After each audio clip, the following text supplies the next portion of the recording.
projected that the Yigado Gaia, inclusive leader at the local conference of youth Mexico, youth ambassador of the Self-Financing Factory Farming Coalition, and probably more that I don't have in my list. And Xananine, just as Dylan, has also followed climate negotiations, CBD negotiations, but also plastics treaty negotiations. And can you tell us a bit more, also from your lived experience, the parallels that you see between these, but also precisely your experience here, what you notice, what it means in terms of access compared to the type of access you're having, yeah, we'll start there and we'll see where it takes us. Thank you so much, Delphine, and also Dylan, for what you said. I believe it's like really aligned to what I also believe and have experienced. As indigenous peoples in here in this space, we are not only like outnumbered by these lobbyists, but we have also seen the same oppressions that we see in the outside world in this space. It's as these power dynamics are still being replicated within the systems and the structures that are created for us to align and to find a convergence. I believe that it is really challenging and also hurtful to see how UNEP as well is like behaving on this leadership, because they blame a lot on the states, that it's like on the lobbies, that is not for them to decide, rather the nations, but it's not like all voices of people are represented in here if indigenous people's nations are not represented in this space. And I believe those guidelines that are created by these institutions need to be challenged, and we also need to speak up more on it, because if we have the numbers, if we have the science, and we are already seeing the burdens of this crisis in our territories, in our lives, and in our bodies, it's something that we really need to question ourselves as collectives and organizations that we're putting our work and our trust and our precious time living in these rooms. I believe this not only reflects like the crisis of the institutions and of these mechanisms, but it's also showing us how this system is replicating itself, and how these companies and these industries, the fossil fuel industries, but also other industries like mining, like agribusiness, are buying decisions to continue with their interest and to continue to profit from the destruction of life. And I wonder if us being here is going to legitimize that, because they're going to say that it's an agreement that people agreed on, and they have pictures of us in here, and they have also the names of some of our nations like in there. So I believe we also need to question ourselves, like, what are these negotiations going to be for? Yesterday, the members of our CASCOS, the International Indigenous People Forum on Plastics, were precisely asking that to the Secretariat, wondering and demanding as well that this treaty needs to be for humanity, not only for industry, not only for nations, but for us and the generations to come.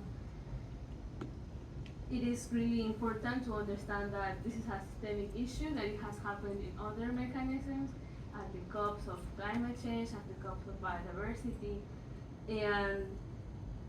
if this system keeps relying on extractivism, even if in its solutions,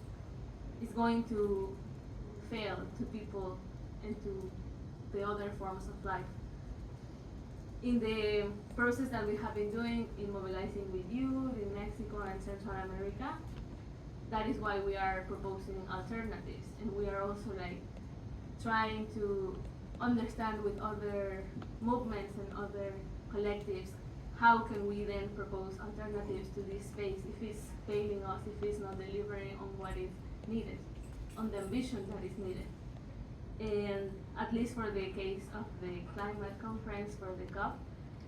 we are in a sense still hopeful that it's going to be hosted in Latin America, that we can perhaps have some people see to our region after so long, and after our region have a long stand, and a lot of our culture and our lands and our territories have been the ones that have paid for this system to be created, and for this crisis to be the way it is now. So in this sense, we are now convening for a caravan that is going to be precisely to challenge these negotiations and the people that are in these negotiations, the lobbyists that are able to buy their places in there, and to bring land defenders to these spaces. The Mesoamerican Caravan for Climate and Life is precisely going to be a process that is not going to be centered in the negotiations itself, but is going to leverage the mediatic attention and the collective power as well that is gathered in there, because I believe that is something that at least these spaces have done well, like to make us convene to actually think and listen to each other about what we believe is possible. So we want to leverage that to go through the Mesoamerican territory with the defenders that are, even in the Latin American region, the most affected and the most denied in these spaces.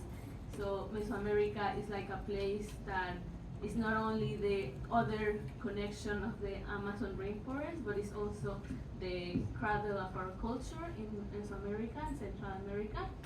So it is an opportunity for us to also challenge what this will mean if land defenders are accepted in this space, if our voices are represented in there. And this is why I believe we have to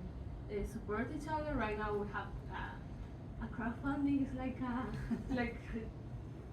advertisement to share about it, but also to like call for the collective alignment and the also moral support to go through this process together, because it is something that is going to affect us all, and the defense of our rights as indigenous peoples is also the defense of the human rights of all other nations. So it is really something that we are hoping for, that despite the grief and all the loss of hope that we may feel in these spaces, that at the end the alternatives are already within us, and the power is already here on all of us and every movement and collective that we are representing. So we really hope that despite what the powerful are doing, we can find power in our own forms of resisting, and then we can come together again. Some other place that is not necessarily convened by the United Nations.